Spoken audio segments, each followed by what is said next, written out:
Hi, I'm Curtis, the owner and chief engineer here at Studio Truth Melbourne. There are two of us. One is in Brisbane. I run and own the Melbourne facility.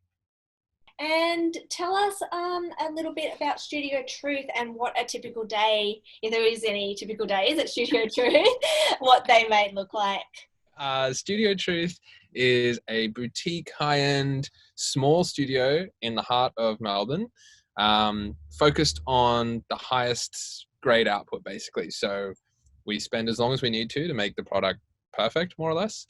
Yeah, I guess just high-end, small, and very I don't want to say family orientated, but we are very community focused, as cringy as that may sound. Typical day look like for Studio Truth? It could be a lot of things. It could be people coming through all through the day and night, working on their baby, their musical babies, or it might be just me in here, just knuckling down, doing some mixing, editing, mastering, or something, or it could be one of our other engineers in here doing their thing. Or who knows, maybe it'd be just emailing and making phone calls, doing my accounts, all the boring stuff. So, what sort of musicians are likely to walk through the doors? Who are you seeing? What what sort of musicians come through? We have a mix of people, um, which is why we have a mix of engineers to cater for everybody. We could be a hip hop guy or gal. It might be a queer pop artist. It could be a indie band. You name it. We kind of try to appeal to everybody, hence the different engineers. Myself, I tend to work on the indie solo artists as much as possible, as well as the pop stuff. I love the pop stuff. Yeah, so a bit of everything. Hence the day. Every day is different. Tell us a little bit about yourself. How did you get interested in audio and the music world? Yeah. How did I get interested in audio and music stuff? Well, I was always obsessed with music growing up. As a child, I was always listening to it, humming along, that kind of thing. As I grew up older, maybe around 16 or so, I knew that I needed to work with music. I always thought that I was going to be like a famous musician or something. And then it kind of dawned on me at that age that maybe that might be a little bit more difficult than I had thought, and maybe a career like audio engineering might be a more realistic goal or dream. But then I went to an open day and got enrolled quite young, which is a whole other story. But during the process of learning about it, I actually fell in love with that art, like the engineering, the producing, and now that's actually my passion, not the creation of the music itself. Amazing. And could you please tell us a little bit about your experience studying at SAE? Studying at SAE was a excellent experience, different than what I thought it was going to be going into it. I think I thought that going into it, it would just be like hanging out with bands and recording bands every day or something. But I was not, I was surprised that it was not that all the time, although that is part of it.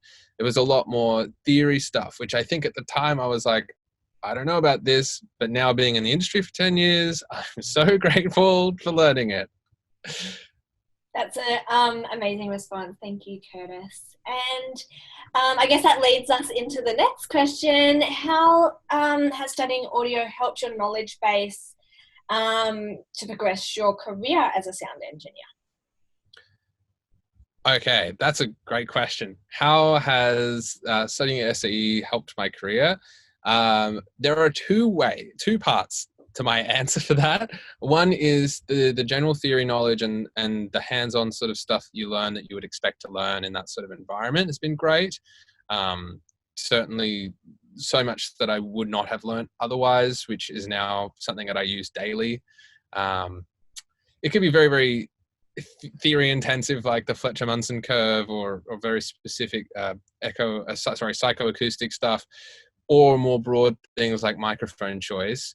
But the other answer is that I have actually had people say, oh, you went to SAE, oh, as like this whole elite club thing, which I didn't know existed until I was an alumni. It's an interesting time now because there are so many resources out there. But what I've definitely noticed is that there's also a lot of false information, specifically for engineering, producing. There's a lot of authority figure sort of things. And I've heard some things that people have been said that are just not true. I would not have known that had it not been for doing a proper education like SAE, going through, finding out the theory behind things as opposed to just, you always do this. Now I know why. And when people online or other resources say elsewise, I'm like, okay, sure. So I think it's helped me immensely. And I feel, without trying to sound arrogant, but succeeding, I feel like I do know better than a lot of other choices to make, and the why behind it. I feel like the really intense theory, nerdy stuff that I learned through SAE has given me the why as opposed to the what do I do. And that is such valuable information that I'm still drawing on now 10 years later. Not picking an LA2A for no reason or picking this EQ for no reason. I know why I would choose that. I know how it works, and I wouldn't have that information, or I feel like I wouldn't know that had it not been for that education. Please walk us through your journey from SAE student to owning your own. Fun one though. The fun one. It's the fun one. This is a great story. The hustle.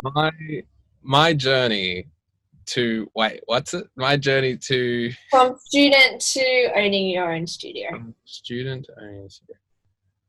My journey from student to owning my own studio was a lot of work and a lot of good fortune. I went to an open day. I loved it. I fell in love immediately. I didn't know much about audio engineering until the open day. By chance, struck up a conversation with the right person. I didn't realize. And during this conversation, or at the end, they said, "So you like it here?" I said, "Absolutely." They said, "So when do you want to start?" And I said, "I can't. I'm only 16, so I got to finish school." And the person I was speaking to happened to, they just said, "We can actually make it so that you can start on Monday if you would like," essentially. Begged and pleaded the parents, somehow was able to leave school and get straight in. Did the study, loved it, worked very hard, started a bedroom studio at the end of the career, at the end of the education. Worked for a 6-pack or for free with a bunch of friends. One of the records that I ended up doing for, I believe, a carton of beer, ended up getting mastered by somebody, Tyson Ruth, also alumni of SAE, who owns Studio Truth, Brisbane. Ended up getting along very well. He offered me a job. We worked together for maybe 5 years, and then we split, and we are still a business together, but he has the Brisbane one and I started Melbourne Studio Truth, and here we are 10 years down the line. Do you have any words of advice for people looking to get into audio production? Yeah, words of advice for anybody looking to get into audio engineering. I can only speak for the music side of audio engineering, but I imagine it's the same for all audio fields. These days, there are a lot of people that want to work in that field because it's awesome. I love it. You'll love it. But you have to stand out. And to stand out, doesn't mean that you have to be the absolute best in the world straight away, naturally gifted. You have to work hard. You have to work harder than everybody else. Ask for everything. Ask for every opportunity. Say yes to as many things as you can. Get as much experience as possible. Live and breathe it. Read about it.